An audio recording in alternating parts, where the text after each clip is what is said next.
Morning दोस्तों, आज हम सेट 6 स्टार्ट कर रहे हैं जो कि साइंस देख रहे हैं।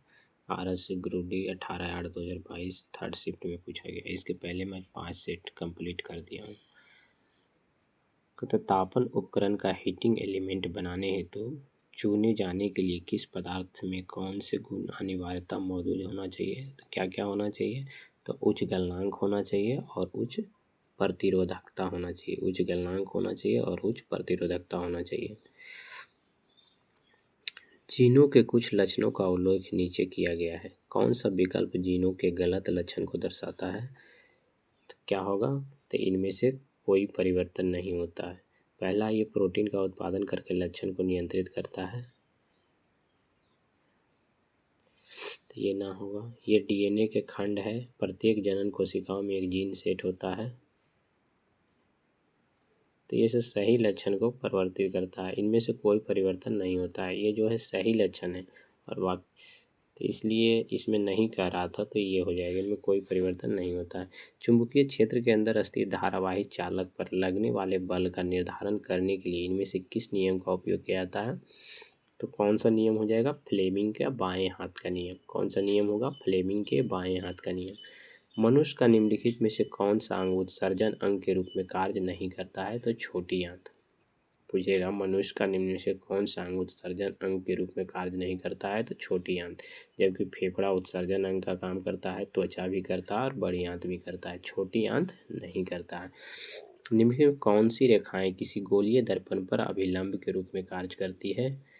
तो इसमें 1 और 2 दोनों हो जाएगा। ध्रुव और वक्रता केंद्र को मिलाने वाली रेखा जो कि अभिलंब के रूप में कार्य करता है। दूसरा है कि वक्रता केंद्र और आपतन बिंदु को मिलाने वाली रेखा। कार्बन डैश के कारण अस्थायी यौगिक बनाने में सक्षम है। किसके कारण? तो अपने छोटे आकार के कारण। कार्बन जो है किसके कारण अस्थायी यौगिक बनाने में सक्षम है? तो अपने छोटे परमाणु आकार के कारण।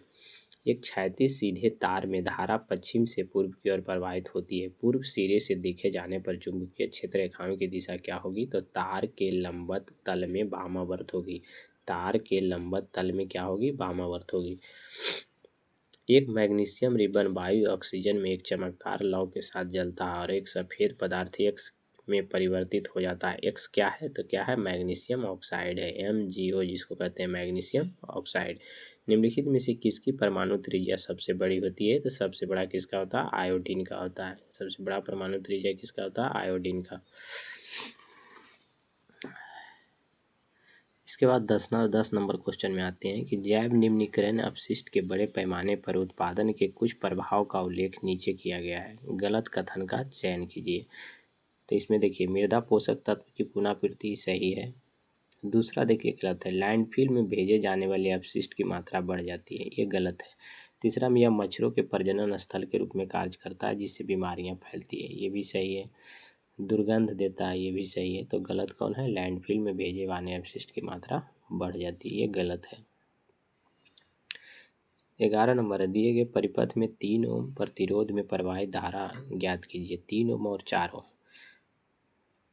प्रतिरोध में प्रवाहित धारा, तो 5/7 हो जाएगा। 5/7 हो जाएगा। ये दोनों देखिए सीरीज में है, तो 3 और 4 जुट जाएगा तो कितना होगा? 7 होगा। ठीक।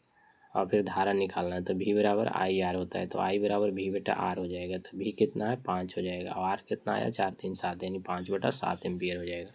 सोडियम धातु के जल के साथ अभिक्रिया करने पर क्या होता है? तो हाइड्रोजन गैस और सोडियम हाइड्रोक्साइड विलयन बनते हैं। सोडियम धातु के जल के साथ अभिक्रिया करने पर क्या होता है? तो हाइड्रोजन गैस और सोडियम हाइड्रोक्साइड विलयन बनते हैं।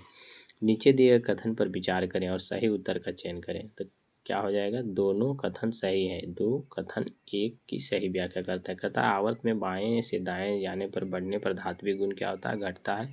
जैसे जैसे आवर्त में संयोजी कोष इलेक्ट्रॉन पर कार्य करने वाला प्रभावी नाभिकीय आवेश बढ़ता है, वैसे वैसे इलेक्ट्रॉन त्याग प्रवृत्ति कम होती जाती है।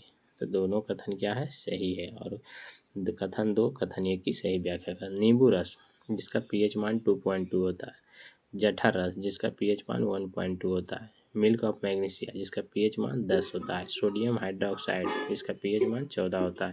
तो इसका ऑप्शन नंबर डी हो जाएगा। कुछ पौधे अपनी जड़ों से नए पौधे भी पैदा कर सकते हैं। ऐसे ही पौधा का उदाहरण क्या है? शकरकंद। कौन सा पौधा है? शकरकंद है।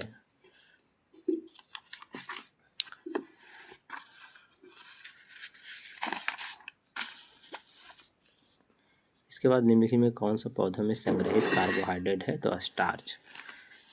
एक गोलीय दर्पण द्वारा उत्पन्न आवर्धन -0.5 है। दर्पण द्वारा निर्मित प्रतिबिंब कैसा होगा? वास्तविक होगा, उल्टा हो और छोटा होगा। एक अपसारी लेंस की फोकस दूरी 50 सेंटीमीटर। लेंस की क्षमता क्या होगा? 1/f होता है, तो 50 और वो बटा 100 होगा, तो 100 ऊपर जाएगा, 50 दूनी 100 माइनस 2 डायोप्टर होगा। इनमें कौन सी रासायनिक अभिक्रिया क्लोर एल्कली प्रक्रिया को निरूपित करता है? तो ये है NaCl + 2R2O I2NaOR Q + Cl2 gas HR2। इसके बाद श्वसन की दर प्रकाश संश्लेषण की दर अधिक होने पर क्या प्रभाव पड़ता है? उत्पादित भोजन की तुलना में अधिक भोजन का ऑक्सीकरण होगा, जिससे पोषण के अभाव में पौधा सूख जाएगा। यौगिक C2H6 और C3H8 में इकाई का अंतर और श्रेणी में संबंधित है। CH2 समजातीय। इनमें कौन सा ऊष्मीय ऊर्जा की इकाई नहीं है? तो किलोवाट, जो कि ऊष्मीय ऊर्जा की इकाई नहीं है। बाकी कैलोरी भी है, जूल भी है, वाट सेकंड भी है। ग्रह क्यों नहीं टिमटिमाते हैं? क्योंकि वे प्रकाश के विस्तारित स्रोत के रूप में कार्य करते हैं। ग्रह क्यों नहीं टिमटिमाते हैं? क्योंकि वे प्रकाश के विस्तारित स्रोत के रूप में कार्य करते हैं। वसा के पाइसीकरण में सहायक होता है, कौन होता है? पीत लवण। क्वेश्चन पूछेगा वसा के पाइसीकरण में सहायक कौन होता है? तो पीत लवण। थैंक यू दोस्तों।